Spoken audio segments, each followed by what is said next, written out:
and the company is at inflection point only. So wish you a good luck.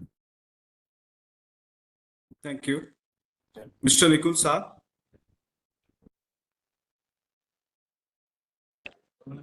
Hi everyone. Yeah, can you hear me? Yeah, we can hear you. Yeah. So basically, I work as a head of trading at Novama Institutional Equities, and I have been associated with the company as an investor and also tracking the company for almost 9 to 10 months now. Thank you. Okay, thank you. Mr. Munjal Sir.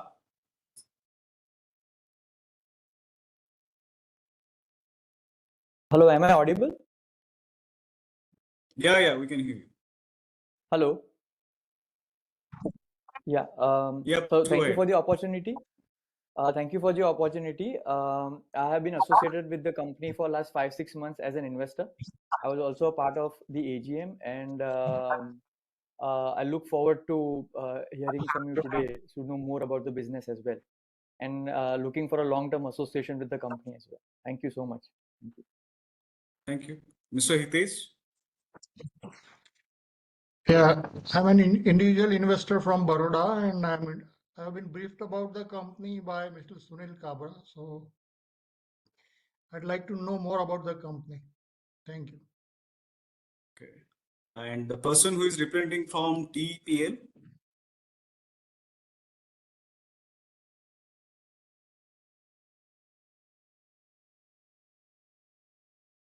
Okay. Mr. Karthikeyan.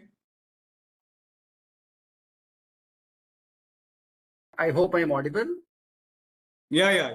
We can hear you. Yeah. Good afternoon, Mr. Aditya. This is Karthikeyan. I work for a firm called Suyesh Advisors. I've had the pleasure of meeting you a couple of times in the past. Thank you. Thank you. Sales support, can next.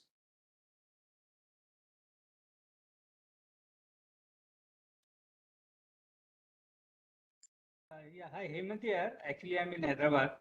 So just connecting from this Karnek's office. Okay. Thank you, sir. Thank you. Mr. Nikesh.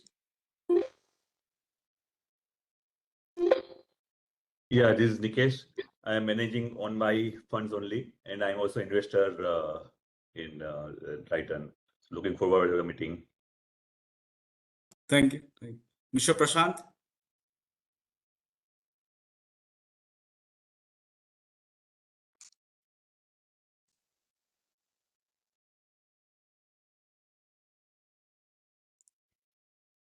Mr. Prashant. Okay. Mr. Tejas Parekh. Hi, I'm Tejas Parekh. I work with Novama Capital Markets. I look after Asia geography for sales trading for institutional equities. Looking forward to know more about the company on this exciting journey. Thank you. Thank you. Mr. Mahesh. Hi, this is Mahesh. I'm an investment advisor and also an investor in Triton. I'm from Bangalore. Thank you. Thank you. Ms. Padmavati. Hi, sir. I hope I'm audible. Yeah, we can hear you. Yeah, so I am the head of research at Sobolo Investment Manager.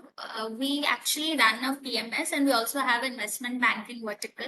We have also recently invested in Triton Wolves, and we've been wanting to meet you all since a long time. And then Novama, who is our panel broker, they have arranged us to meet you today. Yeah, thank you. Thank you. Rishit Shah. Hi, good evening, and thanks for the opportunity of interacting with you guys. So I'm part of Novama Professional Clients Group, and maybe tracking, and I mean initial stages of tracking the company, and would like to know more about where the company is headed and how the future looks like. Thank you so much. Thank you. Ayush. Mr. Ayush. Good afternoon. Yeah. This is Ayush Agarpal from MAPL Value Fund. We have our own PMS and a family office. Thank you. Gunjan Kabra.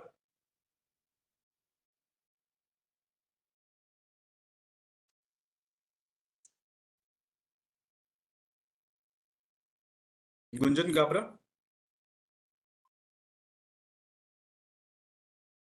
Mahek. Gunjan is the head of research at Nivesha, and Okay. Nivesha and we work very closely. Yeah, Gunjan is online. Okay. Yeah. Thank you. Mahek Talati. Yeah, hi, I'm Mike Talati, Head of Research at Agility Advisors. We are a SEBI registered RIA based out of Surat, and we have recently started tracking Triton balls. So exciting to know what lies ahead for the company. Thank you. Thank you. Pramod Kabra.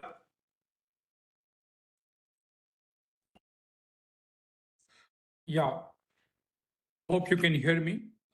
Yeah, My name is Pramod Kabra. I'm currently advisor to a private equity fund called True North, and I'm also running my own investment office. Thank you. Aryaman Iyer.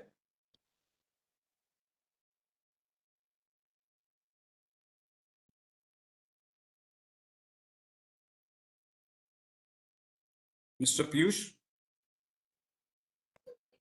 Hi, this is Piyush here from Caprice Investment Managers. We are one of the investors. Thank you. Mavira.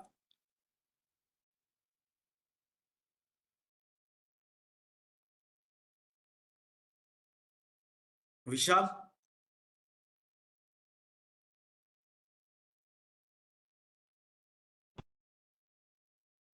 Sahil Doshi. Yeah, hi, this is Sahil Doshi from Bombay. We run a PMS and as well as a family office. I've recently started tracking this. Excited to know more about the company plans and strategy. Thank you. Thank you. Karthik Iyer. Hi.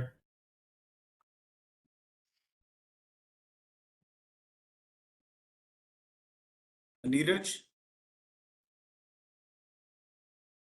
I am from Calcutta and I'm a shareholder in Triton Valves, and I wanted to understand what is the future looking like. Thank you. Sandeep.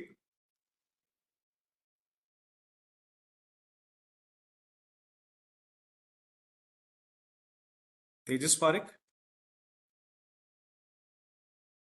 Done. Okay. Gunjan Kabra. Karuna. Hi, so I'm the equity research head at Nivesha Investments, firm based out of Surat. Thank you. Okay, so it starts.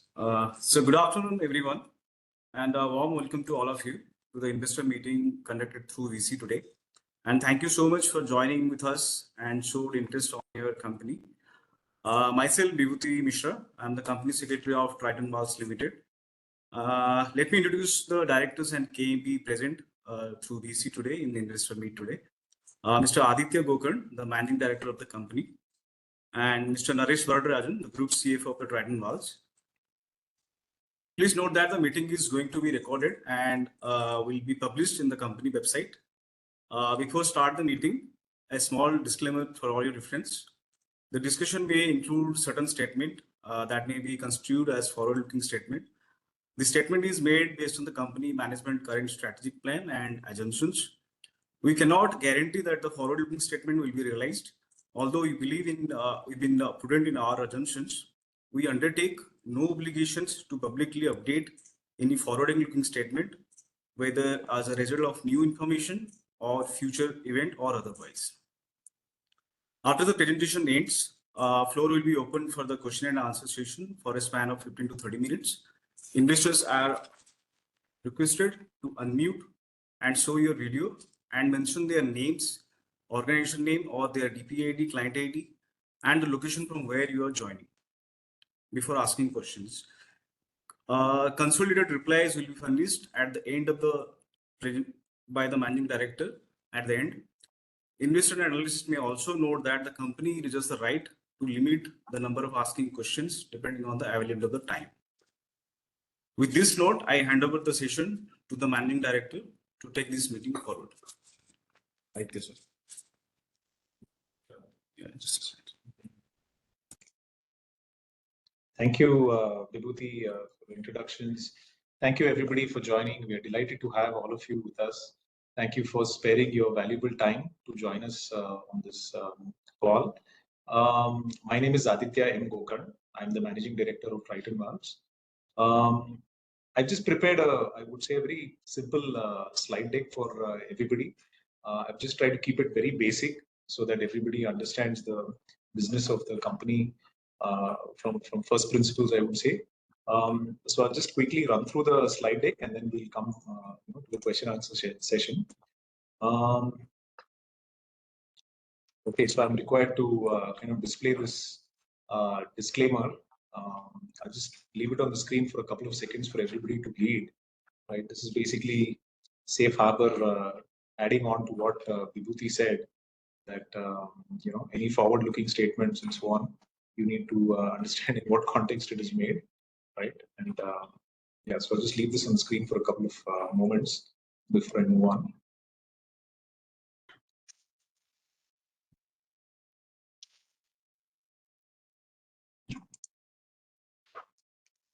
Right. I'd like to start with a tribute to our founder. Right. This company was founded by my father, Maruti Vinayak Gokarn, in 1975.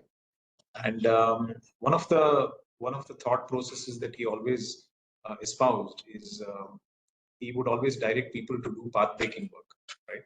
So always do path-breaking work is something that we go by, and this is something that we hold very dear to ourselves as a vision for growing the company. So today we'll talk a little bit about the company, about some industry trends and growth drivers. I thought some snapshots of the annual general meeting, which we had last week, would also set a little bit of context and set a little bit of background, because a lot of these slides have a 5 or 6 year trend of some of the data, and then some financial highlights. So about the company, so we basically have 3 businesses. We have the automotive business, we have the HVAC business. In engineering terms, we call it HVAC, heating, ventilation, air conditioning. We also call it the climate control vertical, right? That's the new sort of jargon for this industry. We have our own metals business. This is a brass manufacturing, brass extrusion plant, basically, that we've set up. And of course, we have our own R&D center. So our registered office and corporate headquarters is in Bangalore. We have 3 plants and our R&D center in Mysore, and we operate some warehouses in different parts of the country for some of our OEM customers. When I say OEM customers, they're primarily vehicle manufacturers. We have more than 300 direct employees, and as we all know, we did a sales of 428 crores last year. Yeah, just a little bit of visual reference for everybody to see what these plants look like. So the automotive business is called Triton Valves Limited. This is the holding company, and this is the listed entity. Triton Valves Future Tech is the metals business. This is the brass extrusion plant. And Triton Valves Climatech is the climate control plant. Both Future Tech and Climatech are wholly owned subsidiaries of the holding company, which is Triton Valves Limited. A little detail on the group structure once again. Triton is going to be 50 years old next year, in 2025. This is where we make basically tire valves, valve cores, valves for TPMS. TPMS stands for tire pressure monitoring systems. And we also make components for tire inflation systems. We do a lot of small and critical engineering work for some of our customers. We have an annual capacity of about 180 million valves. We are constantly trying to expand that. On average, we grow this capacity about 5 to 10% per year. We've had to a little bit slow down capex post COVID for the 2 years that we suffered the COVID pandemic. But we are now again looking to add capacity. Future Tech is basically the brass mill. We have a capacity of about 8,500 metric tons of brass rods, coils, wires, and all kinds of extruded products. In Climatech, we basically produce valves that go into the air conditioning industry. Right? We'll talk a little bit more about this industry and how it's growing in India, and why we believe that this is going to be a big growth driver for us in future. A little thing that maybe comes out here in the slide is, there is actually a synergy between all the three entities that you see here. I put FutureTech in the middle because FutureTech is a supplier of captive supplier of raw material to both Triton and to Climatech, right? So we supply raw material to both our subsidiaries, or let me put it this way: the subsidiary supplies to the parent, and the other subsidiary, Climatech. And we also supply our brass bars and coils to the external customers, right? So FutureTech supplies material to both captive requirements and external requirements, right? Again, a little maybe visual slide just to kind of give everybody a sense of what the products look like, right? So in the red square, you can see the components that are made in Triton. So these are all different types of tie valves, right, and valve cores. We also do some special work for the electric vehicle industry. For the EV industry, we have some patented products. These are basically venting devices for lithium-ion batteries, right? So that's something that's also we're quite excited about. That's also growing quite well for us over the last couple of years. In FutureTech, the products look basically like this. You have bars, you have coils. We also do different types of profiles, right? Profiles are used in various different industries, from the lock industry to the defense requirements and so on. So some of these profiles are quite special, right? We'll talk a little bit about that maybe later. Climatech, basically we produce components that go into air conditioners, primarily room and air conditioners, but also what are called commercial air conditioners. So ducted systems, VRVs, as well as split units, right? So this is what the products look like.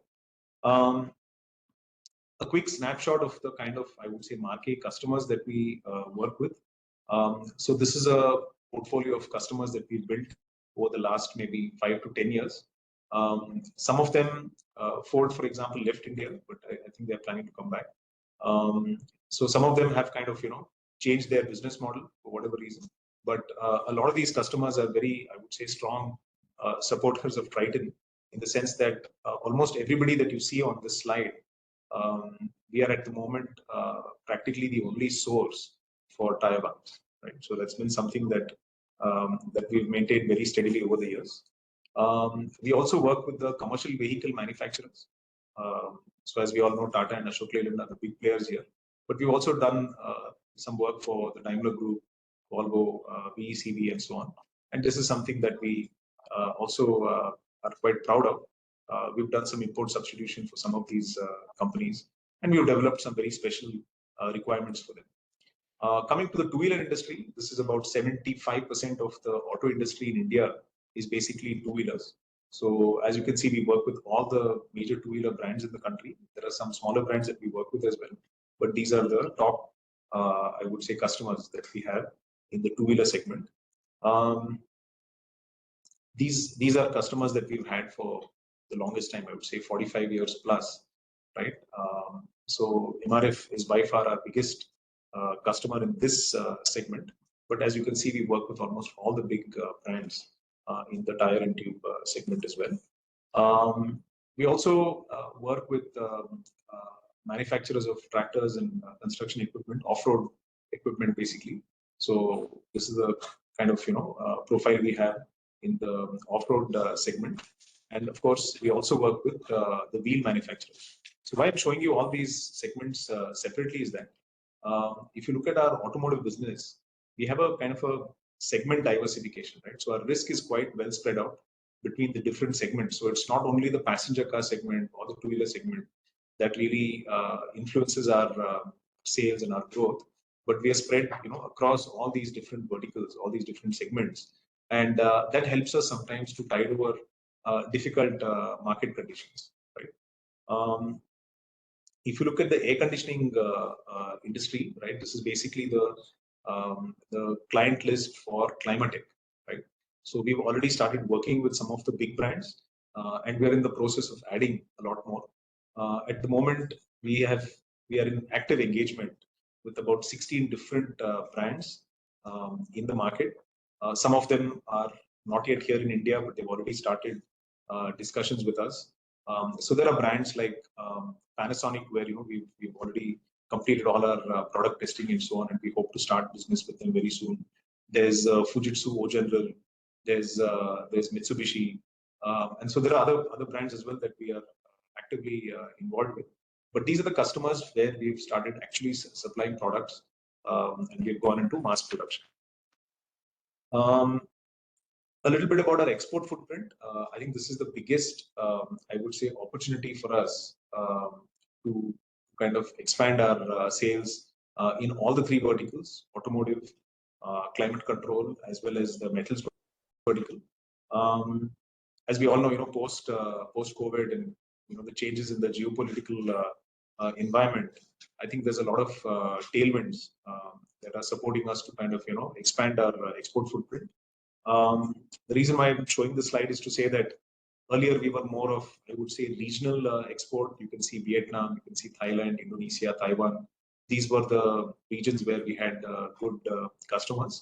You can see now that it's slowly going into the developed market, right? You can see a little bit of US, a little bit of Germany, Italy, Switzerland is another country that we've started exports to. We're quite proud of that because these are customers, whose standards are much higher than what you see in the Southeast Asian market.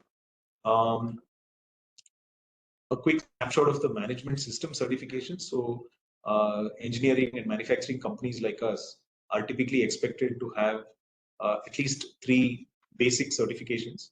One is for quality. We have something called IETF. This applies for the automotive business.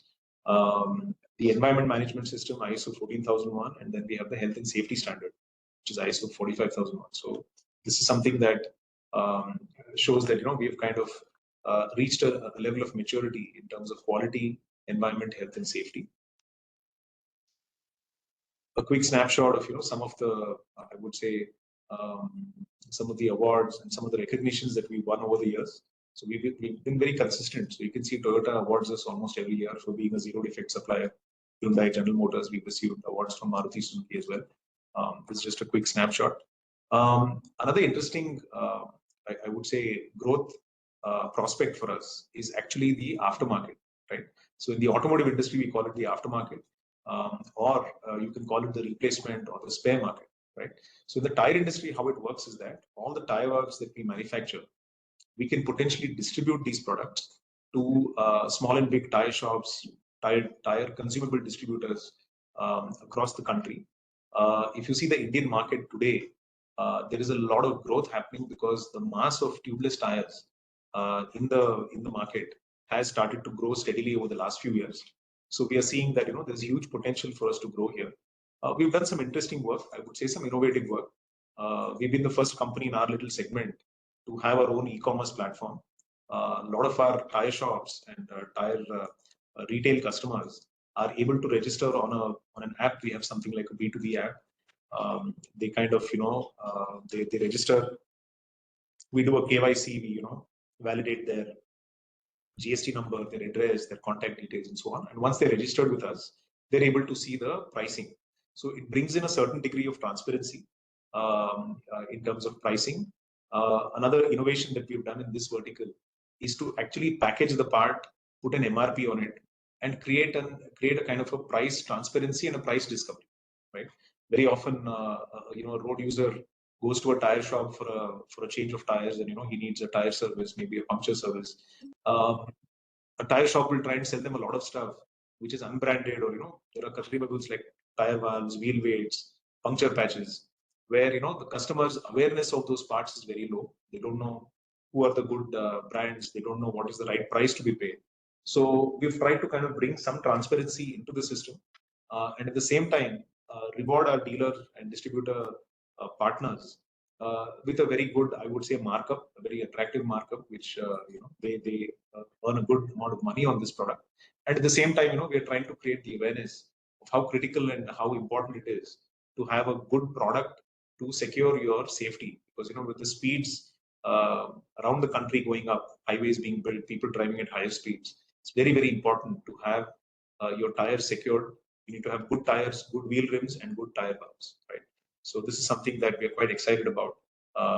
We do intend to invest a bit of money in creating the networks, in kind of building our brand, and then we would hopefully be able to push in more products other than tire valves. We'll be able to add a few more products to the portfolio and make this a very, I would say, strong business for the company in the future. Coming to industry trends and growth drivers, I've tried to keep it kind of very concise, right? So what I've done is I've kind of divided this slide into 3 sections: the automotive business, metals business, and climate control. What I've tried to show here is what are the changes happening in the industry, what are the trends, and why do we believe that they are going to drive growth for us. So if you look at the automotive industry, right, if you look at point A under automotive business, I've talked about how industry is moving from tube to tubeless and from tubeless to TPMS, right? TPMS is the technology where all your tires have a sensor inside the tire, right? That those sensors require a different kind of a tire valve, right? These tire valves need to be engineered quite differently for this application. These are much higher, the unit pricing is much higher to the customer. And so the revenue realization is higher, and also the margins are higher, right, in these products. So this is how the industry is kind of changing, and we believe that we are extremely well positioned to take advantage of this change in the technology, because in the tube industry, right, we do have a little bit of, I would say, domestic competition. This is an industry that's been around for 40 years. So there are small manufacturers based out of Nasik, out of Jamnagar. There are these, I would say, low-cost, low-tech players in the market, right, who are kind of, present in the market. So our market share in the tube segment is in the range of, I would say, 60-65%, and the remaining goes to the smaller players in the market. In tubeless, our market share in the OEM segment is well above 85-90%, right? In some cases, like I said, it's even 100% in some segments. So carrying that legacy forward, right, as we go into TPMS, we believe that, competition-wise, it's kind of blue ocean. There's a lot more potential for us. There's a lot less competition because the technology requirements are much higher, right? So that's going to be good for us. I would also say, if I can use the term inflection point, I would say that the replacement market also is kind of at an inflection point. When I say inflection point, it basically means that people are ready to pay these days for a premium brand, whether it's a tire or it's a wheel rim, and also for a tire valve, right? So when a person goes for a tire change and he's told, hey, here's a Triton valve, this is a OEM approved product, the same product that goes into a Maruti Suzuki or a Toyota is being offered to you. Even if it means paying a little higher price, I think the customers are kind of, open to that. So, you can call it premiumization or whatever it is. So there is a lot of, I would say, potential for growth in the replacement market as well. And the market size also is growing. Looking at the global sourcing strategy of the global buyers, right? There is a China plus one strategy that is at work now across the world. So obviously, who are the countries that are going to gain trade-wise out of this strategy? Obviously, you can see India is there, Indonesia, Vietnam, Thailand, Mexico. But in all these countries, I personally believe that we have a very good chance here, because none of these countries here that I've shown you, right, Indonesia, Vietnam, Thailand, Mexico, none of them have their own, I would say, native manufacturers of tire valves, right? Except here in India, there's us, who's we are growing also continuously. So we believe that we will be the first choice of buyers across the world who are looking to diversify the supply chain out of China. So that's also something that's going to be positive for us. The penetration of electric vehicles also is going to be good for us. That's because we make, like I said, components for battery packs. We have some patented products in that vertical as well. We are already supplying our components to large manufacturers. It could be Ather, it could be TVS Motor. So a lot of the big EV players are already working with us. We are already in mass production for them. And I expect that as this grows, our EV product portfolio also will grow. And there also, like I said, the revenue realization is better. The margins are much better. And the last, I would say, positive trend that I'm seeing in the automotive business is defense and aerospace, right? So we do manufacture valves for the aerospace and the defense industries. We have a lot of programs that we are running with the Indian Air Force, and there is a lot of, I would say, pressure on some of these defense companies to localize the supply chain, right? So we are working on some very interesting opportunities there. which should fructify over the next couple of years. And that's something that we believe will also drive a lot of growth and a lot of bottom line growth also. So if you look at these 5 trends in the automotive business, I would say all 5 are positive for us, right? None of these trends are going to pose challenges to us. They're only going to open opportunities. Coming to the metals business, if you look at the demand for copper alloys, right, it's primarily driven by global warming and electrification, right?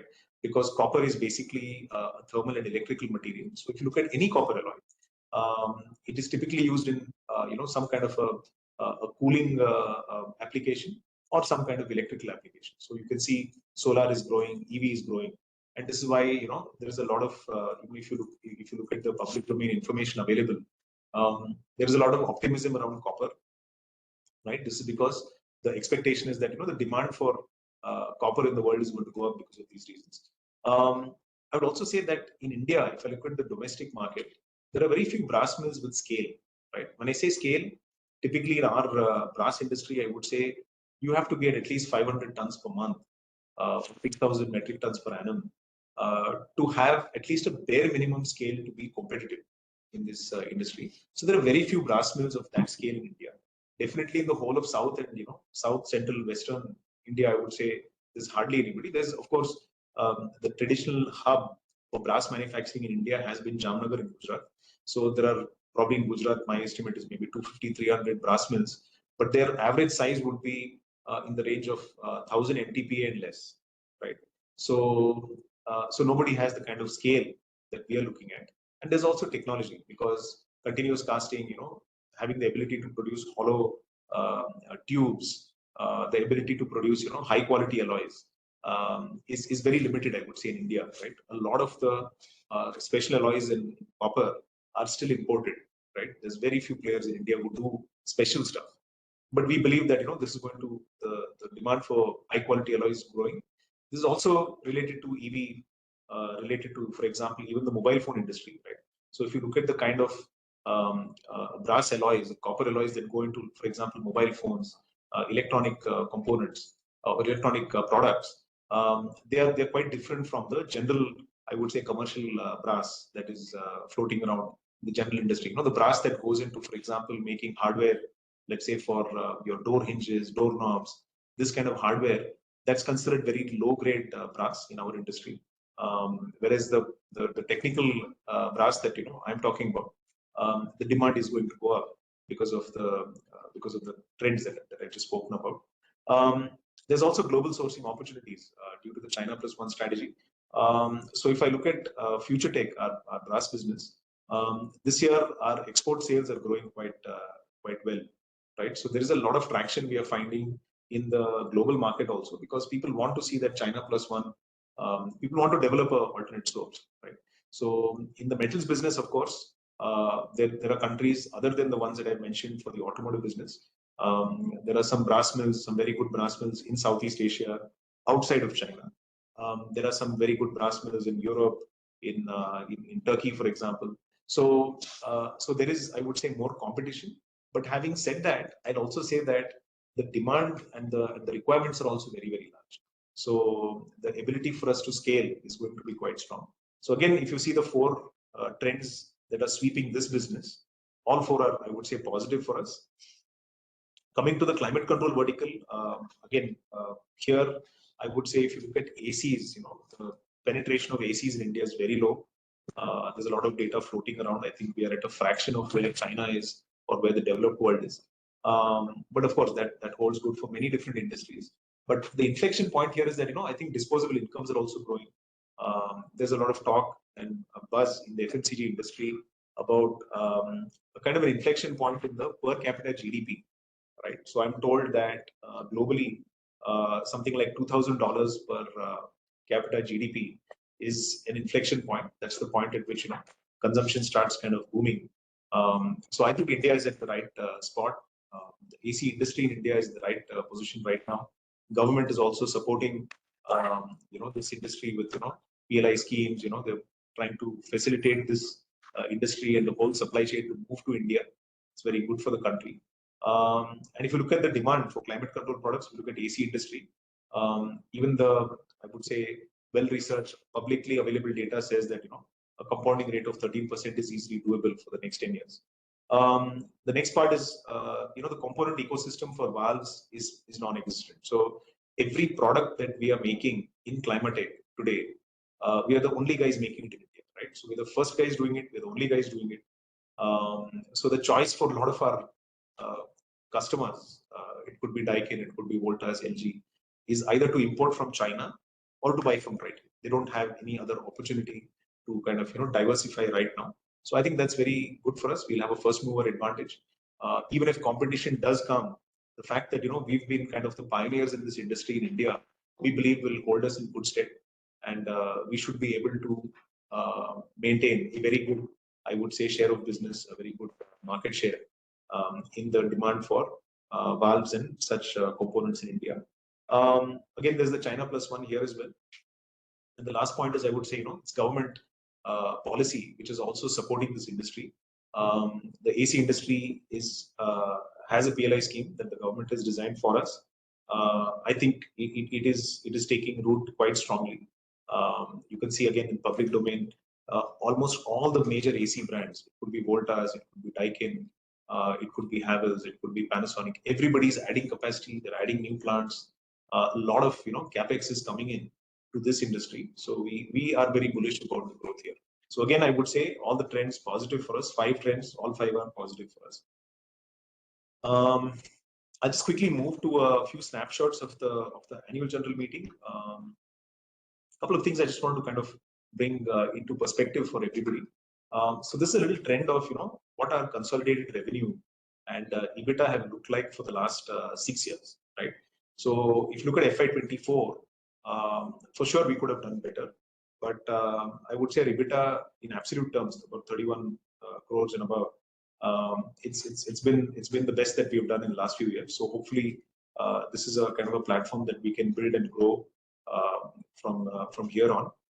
And if you can see, the green line is basically the sales growth, right? So you can see that we went down a little bit in FY20. That was not so much, I would say, volume driven. That was maybe pricing driven. Commodities had cooled off, so our revenue realization came down a little bit there. But thereon, I would say it's been a compounding rate of well above 18%. Depends on whether you take a 4-year or 3-year perspective. But I would say the growth momentum has kind of picked up from FY22 onwards, right? This is something about the standalone revenue and EBITDA. So there's a little detail that I think I need to explain to everybody, because typically people have this perception that our EBITDA seems to be somehow a bit eroding in the automotive business. This is a question that many people have asked me in the past, so I thought I'll answer it here. So if you look at our EBITDA again here, I think it's, except for the 2 years that we suffered very volatile conditions in the market, we've held the EBITDA reasonably steady. In percentage terms, it tends to vary because, see, what's happened is there's been a huge run in commodities, right?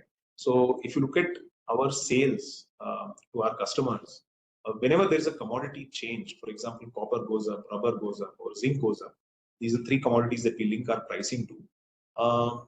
What happens is that the customer will give us a compensation only for the commodity part, right? Not for the expenses and the costs that are other than commodity, other than raw, right? So optically, what happens is that it looks like the EBITDA is getting eroded, right? So there is a little bit of that impact coming into play.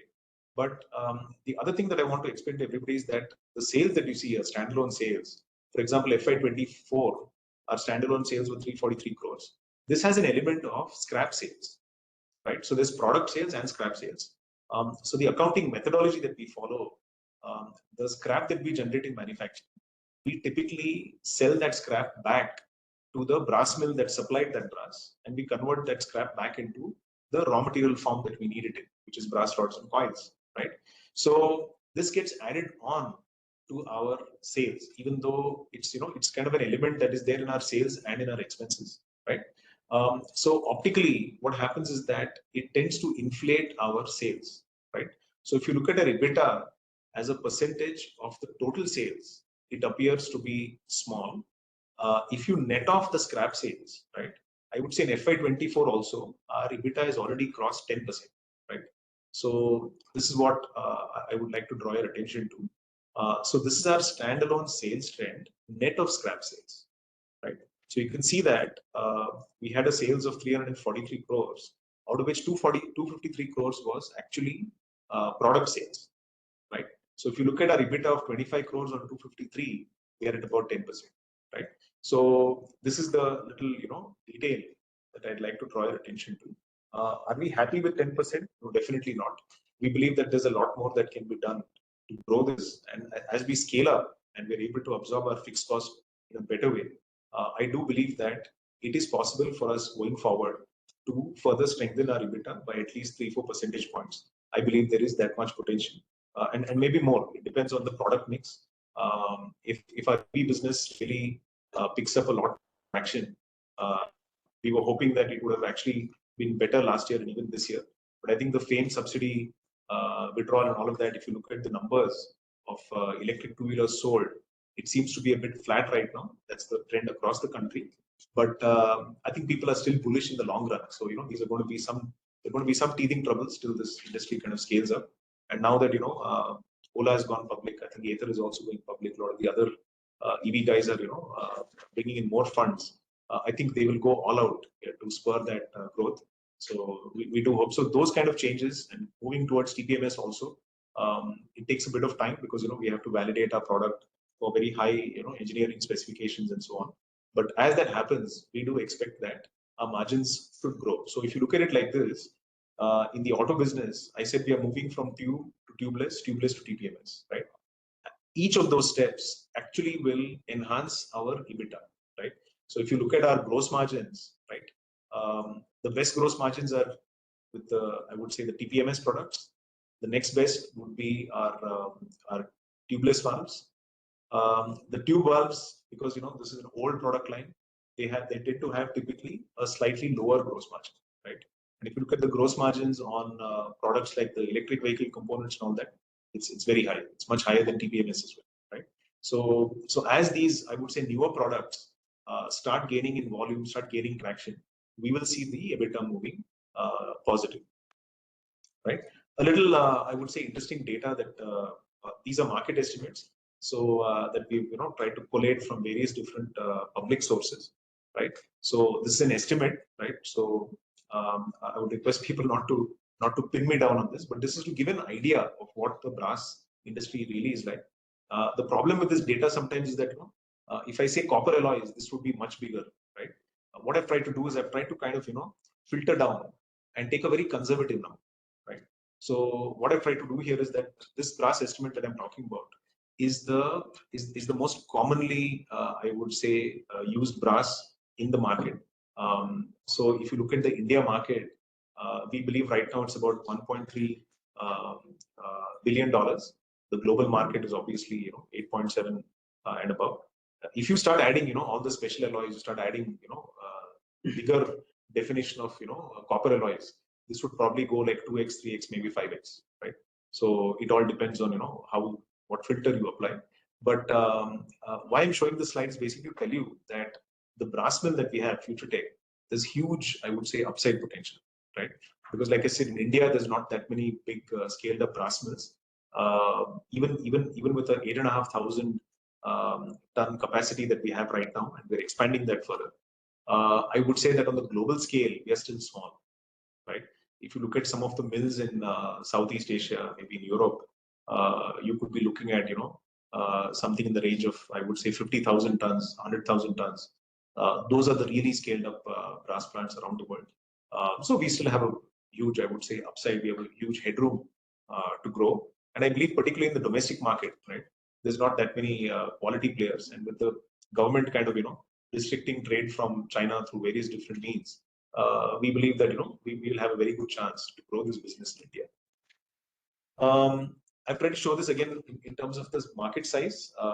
Again, a relatively conservative estimate, I would say. So I believe the India market, just for plain, simple, commercial grade brass, would be at least 187,000 metric tons per annum. Like I said, we're at 8,500 metric tons per annum. So the India market also is huge. Why is this number so large? There's of course, apart from us, there's, like I said, many small extruders. Apart from them, there are ordnance factories, right? There are people using, cast brass. I've included that also here. This is not just extrusion. This I've included some castings as well in this. So the India market size also is quite a large opportunity. A quick snapshot of now the climate control side. Just try to put together a market estimate of what's going to be the air conditioner production in India over the next few years, right? So the FY25 number is expected to be about 1.5 crore air conditioners. The products that we have lined up so far, which are already in the market, which are already in mass production, we will be able to invoice on average between 250 and let's say 350 rupees an AC, right? So if I look at the 2025 market size only for the products that we already have, which is service valves, evaporator valves, stuff like that, I would say that the market size today is in the range of, I would say, 400 to 500 crore is the India market today. And you can see that, by FY29, we believe that it will grow significantly. There are much more, I would say, optimistic projections floating around in the market. There's a lot of people who have commented on it. There are people who have said that, the air conditioning industry AC manufacturing will double in India in 4 years. There's that kind of news in the public domain. I've still tried to take a relatively conservative number here because this is what I believe will actually kind of pan out. Anything better than this, we will take it as a bonus. But if I look at the FY29 figure, right, we could be looking at a market size for the current components, not the pipeline components, at about 750 crores and above. So this market is growing fast. And being the only player in India, our internal target is to ensure, our first target is going to be to ensure at least 50% share of business, right? Because we believe that the air conditioning industry will never want to rely on a single vendor for our kind of component. So they will always like to have like multi-sourcing. But I think getting a 50% market share could be a very, I would say, fair and justifiable estimate. Right? A little bit of the financial highlights. Just try to show some data coming out of our Q1 numbers. So here, basically, I thought there were some queries from some of our shareholders here and there. So I thought I could explain some of the answers here. So if you look at our revenue for Q1 FY25, I would say it was relatively flat year on year. So FY24 also we did about 106 crores. FY25 also was 106. Why was it flat? I would say this was kind of election impacted quarter.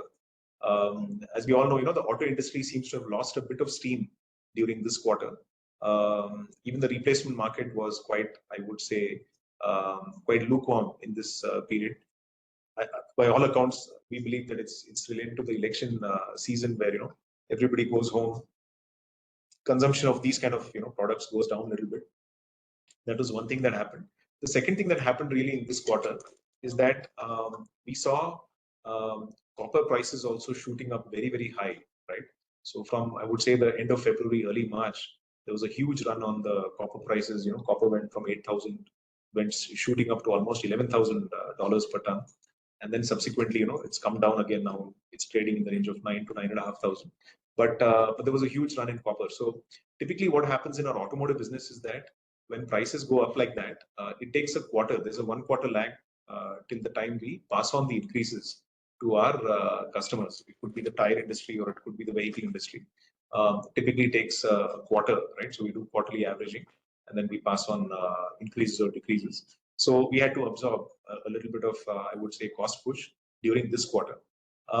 Having said that, I think the other thing that you can see here is that the metals business and the automotive business at the moment are quite well hedged, right? So one of the things that we wanted to do when we planned to have Future Tech as a key piece of our strategy is that we wanted to ensure that in the past we've had a lot of problems with commodity pricing that has impacted our bottom line. So we felt that putting up our own brass mill and having this kind of a captive supply of brass, what it would actually do is it would help us to hedge, right? It would help us to have a natural hedge, and you can see that actually coming out, right? So if you look at ultimately, even though EBITDA was, I would say, relatively flat. If you look at PAT, obviously we've done much better than last year at the PBT or the PAT level. And so I would say, this is a nice example of this hedge. So as we grow and as the metals business gets more traction in the external market, right, we will find that, whenever there is, I would say, sudden movements in commodity pricing, it will actually benefit us. So I put it like this, our internal strategy is something like this. Either both entities should gain, right? Or if one loses, the other should gain and make that up. And we should always ensure that there is no possibility for both to lose, right?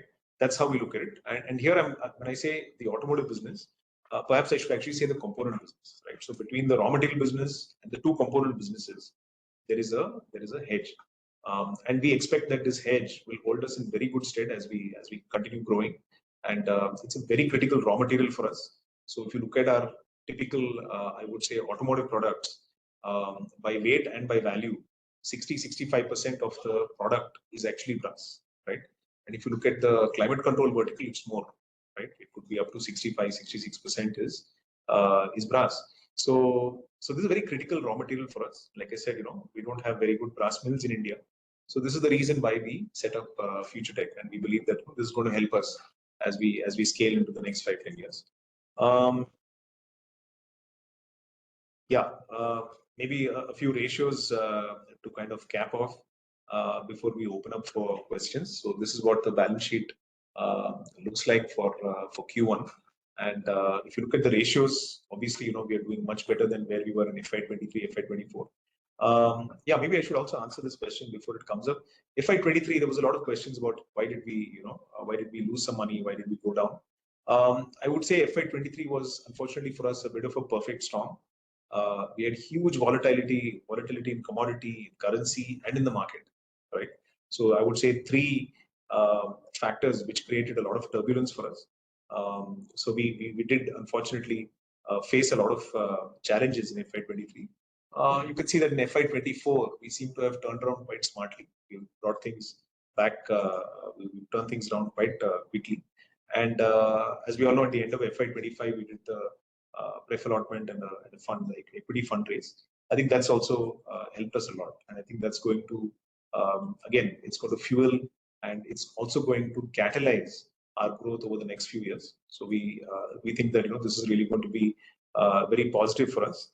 And I'd like to take this opportunity once again to thank all the shareholders, the investors who came forward and who contributed to kind of bringing that equity into the company. Once again, thanks and gratitude to all of the people who did that for us. And I think that's really going to help us grow much faster going forward, right? A quick detail on what is the actual fundraise and how did we kind of utilize the funds that we've raised. So this is as of June. So you can see about 3 crores has gone into about 3 crores gone to capex. Loan repayments about 7 crores. We've had to increase a little bit of inventory, and I think that's helping us now in the metals vertical. That's really helping us to scale much faster, helping us to deliver faster to our customers. And you can see working capital, increase in working capital, GST, input credit, and so on. So this is the kind of the stack up of how this 29 crores has been utilized. Quick detail on the shareholding pattern. How was it before and how is it now? So if you look at 27th March, this is prior to fundraise, right? And if you look at September 2025, that's post fundraise. But here, I think the promoters are yet to convert the warrants that have been issued to them. Post warrant conversion, there will be further changes to these numbers. But this is just a kind of a detail that shows from March to September how the shareholding pattern has changed, right? Yeah, so that's it from my side in terms of the slide deck. I'll be happy to take questions. We'll start with he is asking. So we'll start with Mr. Piyush. Yep. Hi Aditya, good evening. Okay. Am I audible? Use just a second.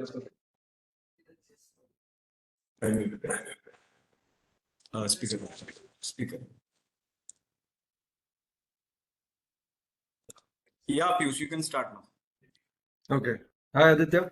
So, 3, 4 questions that I have. The first one on the future tech business, the brass mill business. What I'm trying to understand is once we move towards a larger capacity, closer to 15,000 MTPA, what will be the total gross block in the business, and what are the kind of asset turns or in terms of revenue? So my sense was we'll be close to 50, 60 crores of gross block, and we can do as much as 600, 650 crores of revenue from this business. Yeah, it'll be more actually. More. Yeah. See, because so Piyush, actually, what happened is It will take all the questions. okay. So so Piyush, in terms of asset turnover ratio, right? Future Tech actually has a lot of potential. See, basically, we're trying to see whether we can. We've already started the work for adding a second casting line, right? So the aim is that we should double our capacity. So if I look at the investment that we put in, just I would say plant and machinery, I don't believe that we will be investing more than 5 crores, right? Recently, I was told that we may need to enhance our power connection also. That's something that may incur maybe another 1.5 crores. We have to draw some cable from the nearby substation, something like that, I've been told. So even if I add all of that, let's say 7 crores, even if I put in a capex of 7 crores, we will be able to generate an incremental, I would say, revenue. Even if I take a very conservative estimate, see, today we are selling brass on average at about 600 rupees a kg, right? Okay. So even if I'm able to add another, let's say, 500 tons of output, right? We would be able to do about an additional 30 crores of sales per month, right? So I'd say about 7 crores would give us additional 350 crores of sales. 7 crores of capex can give you about 350. So it's literally, 50 times. So that essentially means that on a close to 35 crores of gross block, we can generate close to 700 crores of sales here. And it is. And look, Piyush, if the copper price goes up, right, that would again go much higher. If it were to come down, it will come down to that extent. Understood. So considering where copper prices are, so considering they are stable throughout the year, this is a fair assumption. So Yes. And by when do we expect this way that we'll be, say, expanding our capacity to say close to 15,000 MTPA? So right now, what we have planned is the second casting line that we are putting up will give us a total, I would say, casting capacity. Our current casting capacity is around 28 tons per day, right? I normally look at tons per day because that's how I look at the daily operations. So if I were to double that, right, we would be able to do, let's say, about 60 tons daily output of casting. That could give us. Okay. And in terms of It was close to about 14,000 tons, maybe not exactly 15,000, right? But it also depends on the product mix. So one thing I would like to also say here is that while our capacity will almost double, we also intend to produce a lot of special alloys, right? Now, when you produce special alloys, you will not be able to utilize your output fully, or you will not be able to utilize your capacity fully. I'll give an example. If you were to produce, let's say, an alloy like, let's say, aluminum silicon bronze, right? It's a very special alloy. Very few people make it in India. The melting temperature is much higher. The time required to melt in the furnace is much longer. So even though we have a capacity of 14,000 tons, we may still produce less than that, but we would produce value-added, right? If the market for value-added alloys comes down and the regular alloys goes up, then obviously we would shift back. So we'll be creating that ability to go up to 14,000. But our intent currently is to add value-added products. See, we are trying to build what I would call the product pyramid in Future Tech, right? While we are very happy with the brass that we are currently producing, we don't intend to just stop with. So it's like in a steel mill, right? How much of cold rolled steel are you going to produce? Because it's going to be competitive, right? So we are going to try and produce alloys where we get typically much higher margins. Our gross margins, EBITDA will only grow once we add these kind of special alloys. Aditya, hi. Piyush, is the audio clear? I am not able to hear it properly. Not able to hear. Okay. Not entirely clear, but I can still understand what he's trying to say. Yeah, maybe if you can. Okay. Sorry, I think Vibhuti, you will have to switch on. Yeah. Yeah, Himanshi, yeah, it's faint, so not able to clearly. Yeah, I'll just cut off the echo now. Yeah. So I was just trying to say that while we will be attempting to double our capacity, I was just saying that our intent is to produce a lot of alloys, right? So even though our capacity will be, probably in the range of 14,000 tons per annum, we want to build the product pyramid where we want to move up the value chain, right? We want to produce alloys where we make a much better margin because we want to grow our EBITDA first, right? Build a portfolio where our EBITDA also grows strongly, right? Of course, we can always, if we don't want to produce alloys, special alloys, we just want to produce the regular brass, we can go up to 14,000. But at the moment, the intent is to add value, in terms of alloys. Understood. And so this revenue we can generate over the next 2-3 years in this segment. What are the kind of EBITDA margins and PAT margins that we are targeting internally?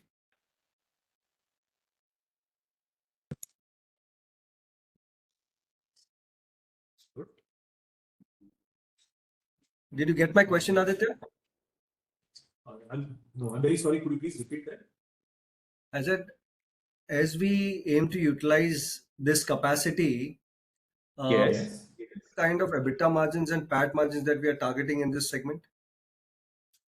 See, look, at the current moment, if I look at our EBITDA in Future Tech, I think we are operating at an EBITDA close to 4.5-5%, right? Which I personally feel it's too low for the kind of course, we are yet to scale up further.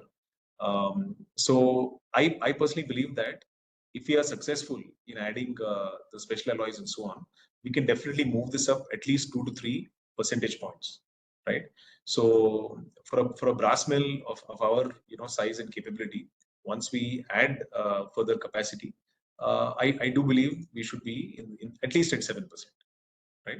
That's something that I would put as a very minimum baseline for ourselves as a target.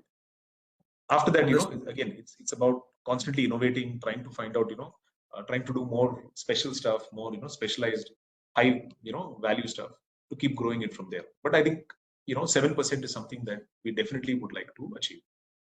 Understood. And on climate tech, one thing is very clear in terms of the trend on the HVAC side, but you mentioned about defense as well. And what are the kind of products that we are providing on the defense side apart from HVAC, and what are the kind of margins, or how big can this business be? So if you look at, for example, Future Tech, right? We are already producing certain very special, I would say, profiles, right? Which go into manufacturing of weapons. These are like there are some weapons platforms that we are supplying into, but we only produce the raw material there, right? The component engineering is done by our customer, and then it goes into. So we are, I would say, at the tier 2 level, right? As far as the raw material. As we all know, see, defense localization is a very big thing. I think the government is promoting it in a very big way. Honestly, I don't have a very clear estimate of, for example, how much brass we can potentially sell into the defense, I would say, field. But I'm very confident that it will grow very strongly because, see, nobody wants, especially in defense, to import anything. Right? Today, there is a lot of import dependency. So I don't have a very good estimate as far as the metals are concerned. If you look at the automotive business, we are working on, I would say, 2-3 different types of businesses. One is there's a lot of, I would say, special vehicles that are being developed for defense. Okay? To give an example, we are currently working, I won't be able to name the customer, but I can tell you the application. We're working on a platform which is called a field artillery truck, right? So there's a truck that typically carries an artillery piece to the front lines, and then it has a little crane. It picks up the artillery piece, drops it on the ground, and then whatever has to happen happens. So we are developing components for a central inflation system. Now, these kind of vehicles, how it works is that they have a compressor on board. So at a time of war or emergency, these vehicles cannot afford to get punctured, right? So if there is a puncture, there's a compressor on board that pumps air back into the system and just keeps the vehicle moving. And this vehicle also needs to go off-road. So they call it terrain management system. So the compressor will reduce the pressure when the vehicle is off-road, increase the pressure when it's on the road, and so on. So there are components, very special components that go into this, right? So we make those kind of components, high margin. Right now, volumes are small, right? So for example, field artillery trucks, how many trucks does India buy? Let's say the defense forces buy in a year, maybe 800, 900 vehicles, right? Small right now. But then once you get into something like this, the applications keep increasing. Somebody is producing armored vehicles. Somebody is producing, these anti-mine vehicles. All of these slowly are going to get equipped with these kind of systems. Understood. So when we supply to one particular such unit, what is the value in terms of, say? Yeah. So today it's small. I would say our business of, let's say, components for CTIS, Central Tire Inflation System, maybe in a year right now, maybe like between 75 lakhs to a crore, right? Okay. It's not huge right now, but we make very good margins because we're substituting import directly, right? Okay. The other thing that we are working on right now is some aerospace platforms where people want to localize the tire valves on these aircraft platforms, right? So we are already associated with some of the, I would say, defense platforms already which are flying around. So a lot of our valves are already on the aircrafts that are flying around today. There are newer models coming up. We are engaging with this ecosystem to help them develop some other components which they want to localize. If I look at, let's say, a 2, 3, 5 year picture, this business could grow into, I would say, 5, 10, 15 crores a year, right? For the next, I would say, 5 years. Having said that, I'll have to put a strong disclaimer here because see what happens in defense is that a program gets approved, everything comes on track very fast. Sometimes programs don't get approved. So let's say that I'm developing a component for a platform, and eventually that platform doesn't go into a very big scale, right? Then we would remain small. So the risks are also quite high here in the sense like very hard for us to know what, like, see, when the government decided to buy the, let's say, Rafale fighter jet, right? Maybe somebody who was planning to make components for some other platform, they would have lost out. Somebody making for Rafale, they would have gained. So these kind of things do happen. So that's something that it's really hard for me to comment. But I put it like this: our intent is more to engage with that ecosystem, keep discovering newer applications, newer opportunities, and if it's something that we can really scale quickly, if we latch on to something like that, obviously we would have hit the jackpot. But we are throwing our hat in the ring. Okay, understood. And quickly again on the climatic side, on the HVAC business, on the export side, we do have one of the largest US client, which is Lennox. Yeah. But we still have the top two missing, Carrier, and what is the number 2 guy in the US? Triton. Yes. So so how do we get these also on board? Because Lennox is like once you had mentioned it, like Lennox is like a Daikin. It might be the third largest in terms of volume, but in terms of profitability, it might be at the top. Yeah. So how do we get the other two on the board? Are they approaching us, or we are trying to? Yeah. So both Carrier. So look, we have already started mass production for Carrier media in India, right? And that's the Chinese guy, right? Yes, that is owned by the Chinese side, but all the same, it carries the Carrier brand, right? So what happens is that once we are kind of into at least one segment of the business now, even though that's a business that they've handed over to media, at the back end, all the drawings are Carrier drawings, right? So that becomes, I would say, a proving ground for us. So that's something that we're already talking to. So we are already engaged with Carrier global purchasing in the US. And look, with the China plus one strategy, we believe that they will have to come to us one fine day. I don't think they'll be able to continue with their strategy of having everything out of China. So they are also already talking to us. We have not started a formal program with them right now, right? But they're engaged with us. They're kind of couple of their people are sending emails here and there. Hey, can you quote for this program? Can you quote for that program? So we've quoted a few things. Some discussions are going on. With Train, we are almost at the start of a program. Right? They sent us a huge list of parts that they want to kind of develop in India. So I would say, to answer your question in a crisp way, we are definitely going to engage with them. It's a process, right? Because OEMs, they're conservative. They've had a supplier base already that they've developed over years. Now they're having to change it. So there is going to be, I would say, a little bit of starting friction, but we will get there. And once Lennox comes in, right, and they see our parts in the Lennox system all over the US, things would start moving fast. That's how we look at it. Just one last question, Aditya. Sure. For a decade, and I've asked this to you earlier as well, for a decade, we've seen slow growth, or maybe for a much longer period. Now we are coming into an inflection point where overall the company could actually grow at, 20, 25%, maybe even 30% if everything goes right. So that huge shift that we are going to see in terms of growth, how well equipped are we in terms of the management bandwidth? Because the board, the management, the team on ground, we have good set of people, but they have all seen low single digit or single digit kind of growth, and suddenly to pivot to a 20, 25%, 30% kind of growth. You think that would be very easy for the team to onboard, including you? Yeah, see, if you look at the last 3-4 years, we've already been growing at 18% plus, right? So we've already seen 3 years of relatively higher growth than what we were used to. So yeah, see, it's all about, I would say, staying up to date, innovating. So yeah, obviously we'll have to keep, increasing our bandwidth, keep improving our, manpower capability, have, better and better resources coming in as we grow. But I don't see, frankly, that as a very, very significant challenge, in the sense that, see, once you grow, you are also able to attract the right kind of talent. You're also able to, bring in the right kind of resources. So yeah, I think we'll innovate as we go along. All the businesses have been set. Yeah, so I think we. Thank you so much. Yeah, thanks. Yeah. Next is Ms. Padmavati. Yeah, thanks, sir, for this wonderful presentation and all the information you have provided. I have a few questions. So, firstly, sir, we are present in the automotive space, and we're also looking to, and we're also starting. We've also started to supply to defense, aerospace, etc.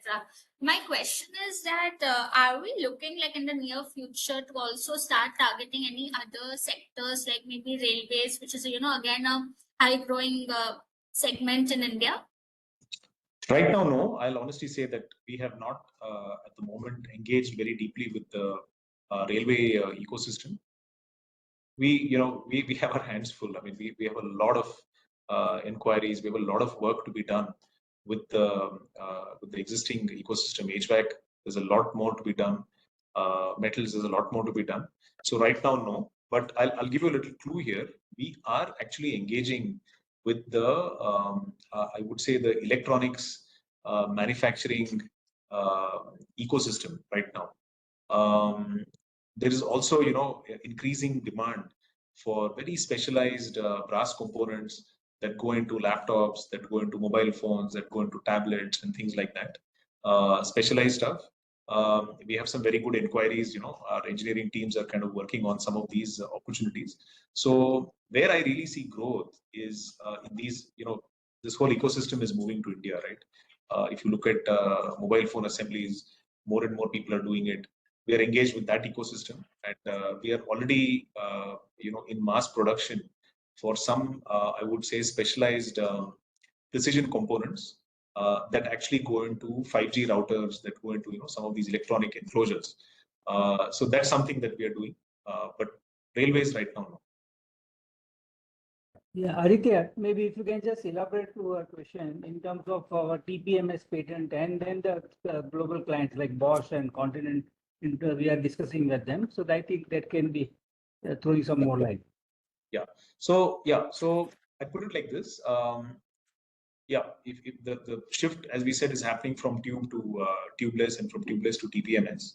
In the TPMS domain, I would say that we are deeply engaged with all the big players in the market who produce TPMS sensors. There is a lot of interest in developing us as a valve supplier to all these global companies. If you look at who are the large sensor manufacturers in the world today, right? There are players like Sensata, Continental Automotive, there's BH Sense. There are a lot of big players in the sensor world. There's Bosch. We are deeply engaged with all of them.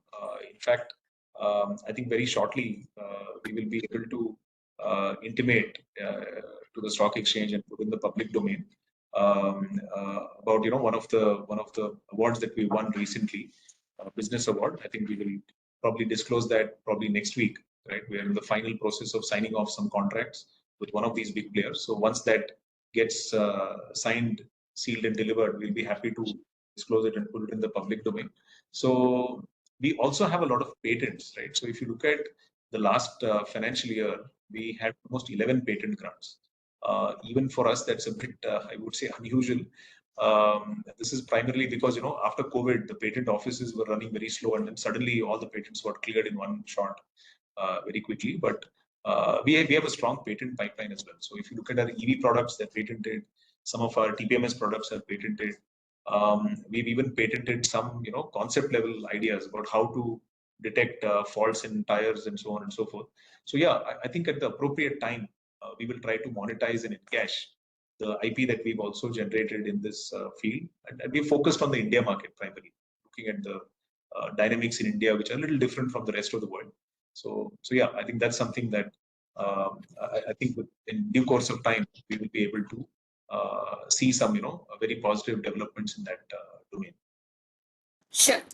So the next question is we have 3 key verticals. So currently, what is the revenue split between these 3 verticals? And also, if you can comment on, how is the margin profile? Because obviously we have the blended EBITDA margins, but if I just want to understand that among the 3 verticals, which is a high margin business, and also, do we do any hedging, in terms of copper or any of our inputs? Right. So I'll take your first question in terms of what's the revenue split, right? So if you look at our total revenue of 428 crores, in the year FY24, 61% was automotive, 37% was metals, and only 2% was climate control. Right? Do we do hedging of copper and so on? At the moment, no. Like I said, we are, the existence of FutureTech itself is kind of a hedge to the component businesses. So right now we are operating with I would say a natural hedge between the metals business and the auto business.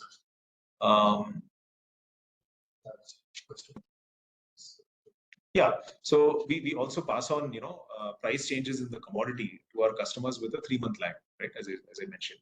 So that's the second question. What is the third question? The EBITDA margins, among the 3. Yeah. So I would say that, always the component businesses would always have a better EBITDA margin than the commodity business, right? So if you look at our actual EBITDA on the automotive business last year, that was about 10%. When you net off the scrap sales, it's about 10%. At peak, in the past, if you look at it, we've operated at, I would say, 13, 14, 15% in the past, which means that those kind of margins are definitely possible to achieve, right? If you look at the climate control business, it is still not broken even, right? I think this year we had we were EBITDA positive, right? But not PBT positive as yet in climate control vertical. But once that scales up, once it reaches the right, I would say, critical mass, I believe that as a component business, it would have at least a double-digit EBITDA, very similar to the automotive business.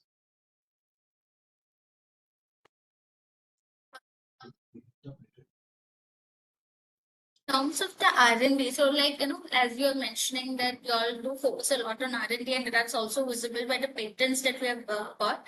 So how do we what's the budget, or is it more opportunity based, or do we try to do it as a percentage of sales and try to see where we can innovate and grow? Yeah, I'll be very frank here. Look, we don't budget it as a percentage of sales, right? We try to be very, very practical in terms of, okay, where do we need to invest? What's the opportunity that we see? and where is it worth for us to spend time, effort, money in developing products and developing technology, right? As it so happens, we are always between, I'd say, 1 to 2% in terms of our R&D spend. It varies sometimes, some years the way we account it, sometimes it bunches up in 1 year, sometimes it goes down in 1 year. So we don't look at it in absolute percentage terms, but we try to look at it very practically.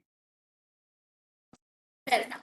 And so last question from my side. So you mentioned that, we're also benefiting a lot from China plus one. That's a strategy which most global companies are adopting. So my question is right, for us, have we seen a lot of increase in inquiries or actual conversion into orders also?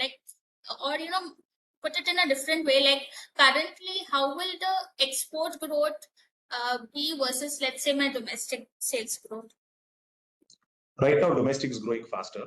But with export, like I said, what happens is that while the intent obviously is for companies to go out of China, there is going to be a lead time, right? Because you take Lennox, for example, we were engaged with them for the better part of 2 years to launch this that we are currently working with them on.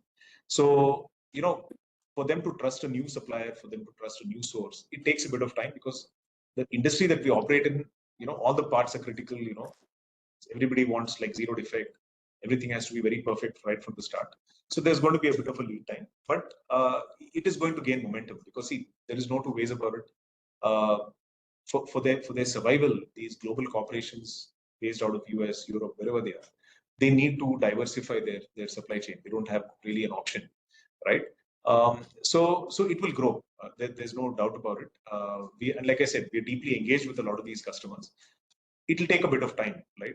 Even if you look at a vehicle OEM like an Indian OEM, let's say Maruti Suzuki, for example, sometimes it takes them 1.5 to 2 years to onboard a vendor because they have to do trials, validation, testing, field testing. There's a big process involved because parts are critical. But once you're in for a long time. Okay, sir. Thank you so much. That's all from my side. Thank you. Investor, just update. Just keep your questions limited and short because we are running certain of time. So we'll take next question of Mr. Rishit Shah. Yeah, thank you for the opportunity, sir. And my questions are actually based on our key segment, that is the valves, the component segment. So, firstly, if you can give me a split, what kind of revenue comes from the OEM part and how much comes from the replacement part? And to the same question, how is the replacement cycle in the market? OEM and replacement split, I don't think I'll be able to give you, on this call.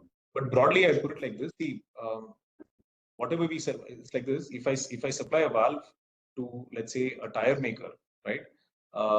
Some of those tires go into replacement, some go into aftermarket or into the OEMs. So there would be a segment-wise.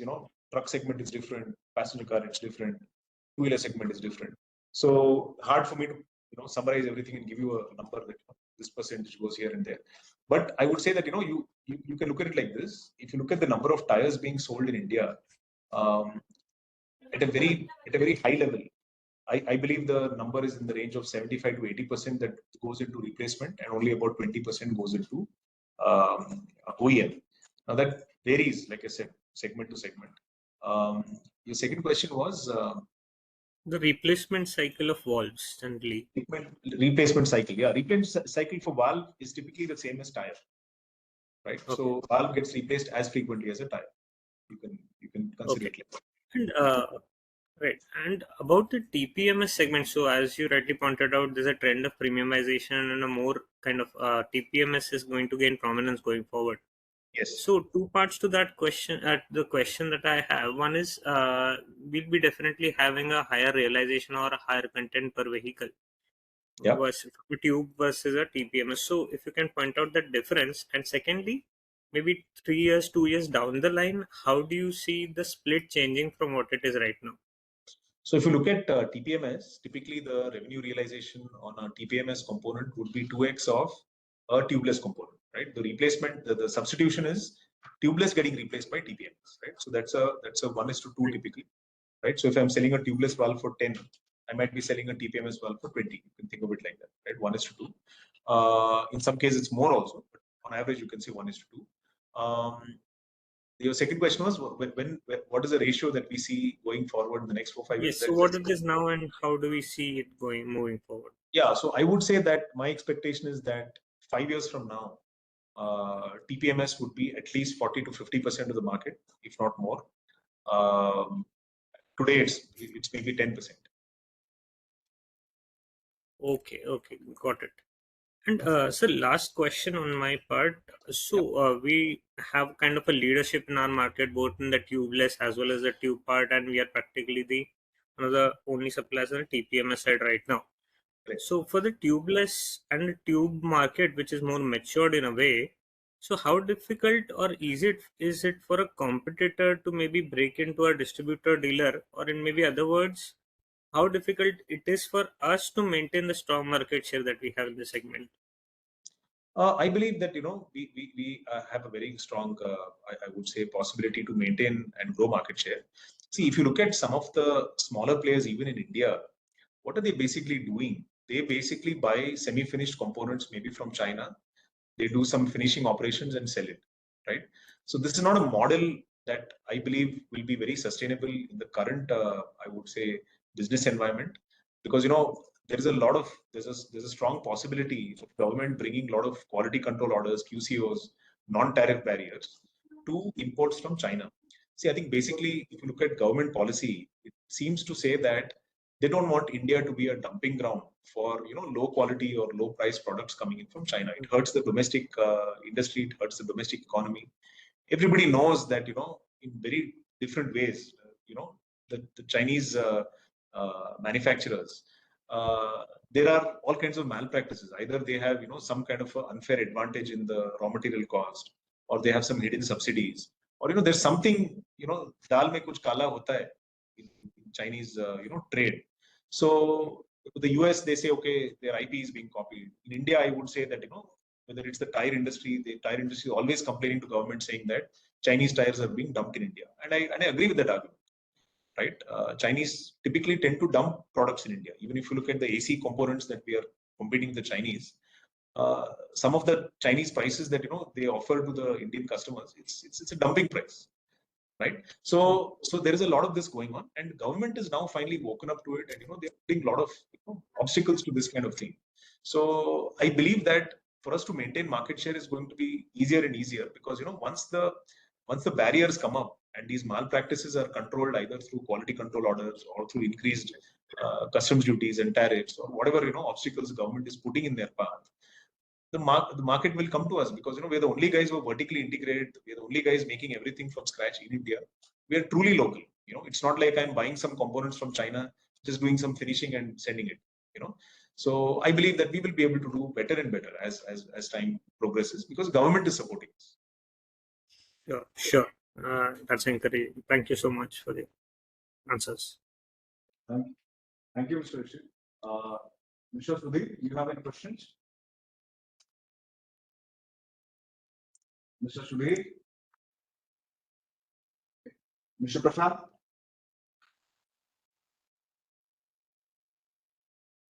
Prashant, do you have any questions?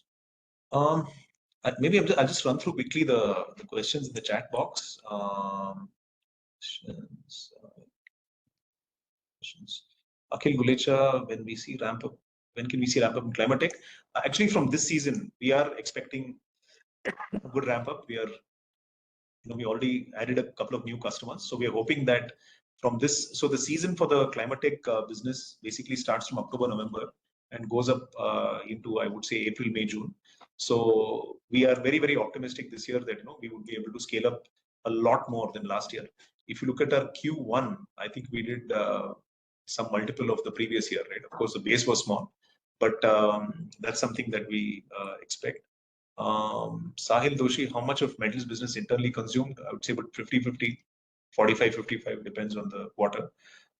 With doubling, how much will it be? With doubling, we will be more skewed towards external, right? The next question is, could you please share the volumes and product mix between various products And how we see the margins, I think I've answered this. Can you illustrate the asset turns in each segment? How is working capacity, intensity in each of the same? Asset turns, metals we spoke about. Obviously, component business, it will be much lower asset turnover ratio. Could you share the roadmap for climate control business? Yeah, obviously we want to do, you know, a big number. I won't be able to put a number on it, but obviously the opportunity I've explained, it's very large opportunity. So as we gain traction, as you know, imports become more and more difficult, we will see huge traction in climate control. Last 2 to 3 years, OPM has been stagnant. Can we expect double-digit growth in OPM? Well, obviously, yes. Operating margins, I can frankly tell you, am I happy with my own operating margin? No, I'm not. Having said that, I have to be realistic. I really need to scale up both climate tech and future tech, right? For us to really see very strong growth. So it will happen. Let me say this with a lot of confidence. Operating margins, EBITDA margins, we obviously are putting a lot of effort both in the automotive business, metals business, climate control. Obviously, we need to break even first. But once that happens, yes, we will see very good improvement. How long will it take? I don't want to put a timeline on it, but I can assure everybody we are putting a lot of effort. You discussed solution that can convert toxic gases emitted into emission gases during every conference call. Maybe this is a misunderstanding. Mr. Shanki Bansal, your question is, you discussed a solution that can convert toxic gases emitted by air conditioners into environmentally friendly gas. No, I don't believe I said anything like that in the February call. Could you please expand on the current status of this product? Convert toxic gases emitted by air conditioners. Air conditioners don't emit any toxic gas, but the refrigerant gas, that is the hydrocarbons that are used in, you know, as refrigerants, they are environmentally unfriendly, right? So, so obviously, you know, we have products that we, like the evaporator valve that we have, that helps you to reduce the wastage of gas. Yeah, maybe that's how I would put it. Are we running the valve business 100% capacity? No, we're at, I would say, about 75-80% right now. Company is doing white labeling TPMS for a German brand. Can you please provide some details? What sort of revenue? No, I think that's competitive information. I would not like to provide that kind of information on a very specific customer or very specific business. I would not like to comment on what is the margin XYZ. Can we share the list of patents that we hold in the company along with a small brief? See, all the patents that are granted are in public domain. I don't know if we can give you too many details about it, but it's in the public domain. I think you can always find it on Google Patents and all that. Can you throw some light on raw materials security of the future tech business? Yes, I don't believe we are insecure there. We have a very diversified supply chain for the brass scrap, copper scrap, and zinc that we use. We don't see any serious challenges to the sourcing of the materials that we require in future tech. Mr. Ayush, you can ask the question. Yeah, hi sir. I had a few questions around the capability and I just wanted to understand a few things around that. Sure. So in the last call, you had shared, and even for this call, you have shared that the majority of the climate tech market is being supplied by 2 Chinese suppliers. So That's if correct. you could explain why is the market so consolidated in complexity and technology, and maybe you can even explain why are we being entertained or given an entry in this market? Well, it's very simple. See, why is the market consolidated? I would say that these 2 Chinese players, like there are Chinese companies operating in various different fields, various different industries that tend to dominate the global markets because they have scale, they have money, they dominate. They sometimes dump products. So there are 2 players who produce service valves. Why is it only 2?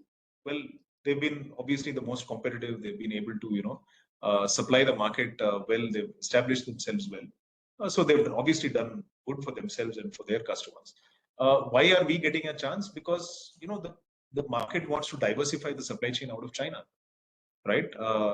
They don't want. See, look, if you're a big company, you're a big brand. Let's say you're a Daikin or you're a big global brand.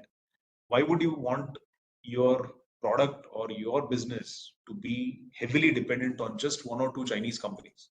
What if they pull the plug on you? What if, like during COVID, they disrupt the supply chain? It'll hurt you, right? So obviously they want to diversify, and everybody feels that going forward Chinese costs will go up, and they somewhere believe that if the malpractices or the hidden subsidies or whatever are removed, the Chinese will not be as competitive as they are today. Imports have their own problems. I'll give you an example. A lot of companies in India, AC manufacturers, they import valves for a particular season.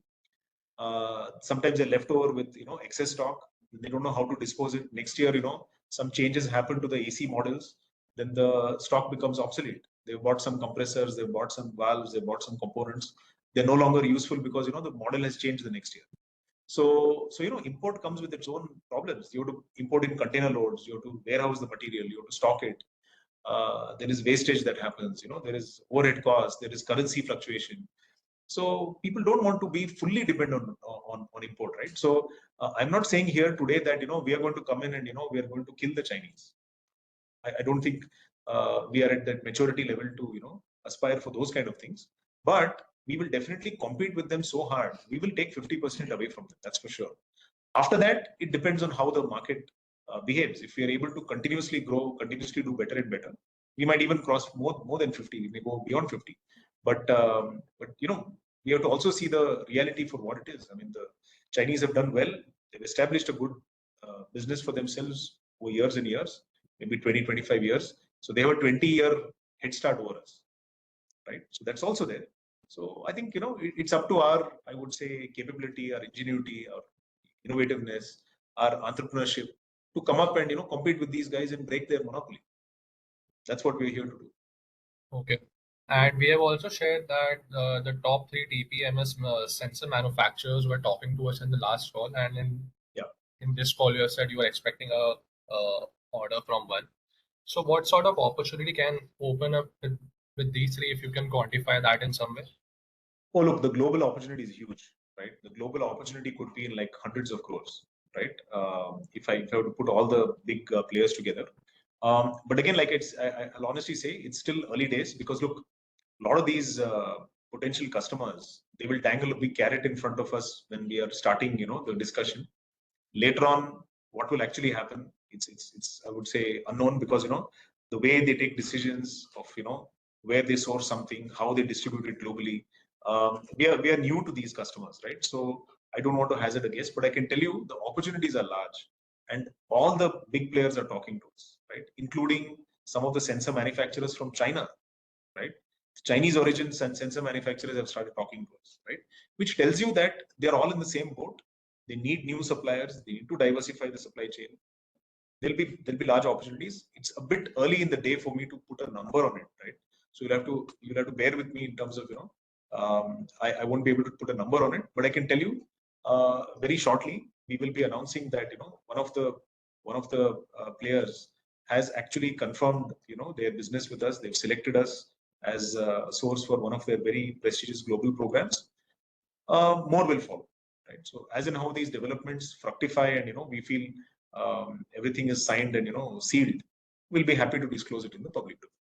Okay, and considering the opportunities that you are coming out with, do we have the capacity in it, and what in our automotive components plant? Yeah, good question. No, for TPMS, we will have to invest in developing capacities, because like I said, if orders start rolling in the hundreds of crores, we will run out of capacity, right? So we've already done some planning on the capacity in terms of how to scale up TPMS, right? What kind of equipment we need, who are the suppliers. We've done all the, I would say, background work. So yeah, once somebody confirms, either gives us an LOI or gives us some confirmed orders, typically these kind of players would give us a 5-year contract, right? They would give you orders for 5 years. They would make a market estimate and they'd give you a 5-year forecast. So once we get something like that, we will have the confidence to invest in the capacity.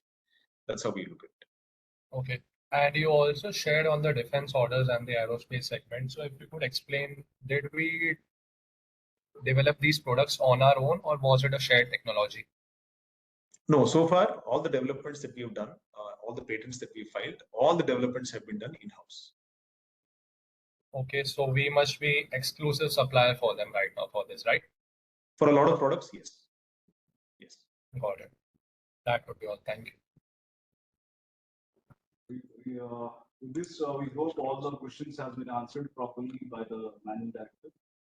So if you still have any questions, you may write to investors@trackinglaws.com. I already text in the chat box. So thank you all for your participation in the today meeting. And yeah. Yeah, great. Thank you everybody once again for joining us, for sparing your valuable time to engage with us. It's been a great pleasure to answer all your questions, and there's been a lot of thought-provoking, very meaningful questions asked today. Thanks to one and all for joining, and thank you for expressing your trust and confidence in the company. And yeah, look forward to having a call sometime soon once again. Thank you. Yeah, thank you so much. Thanks, Vibhuti. Thank you so much. Thank you. Thank you.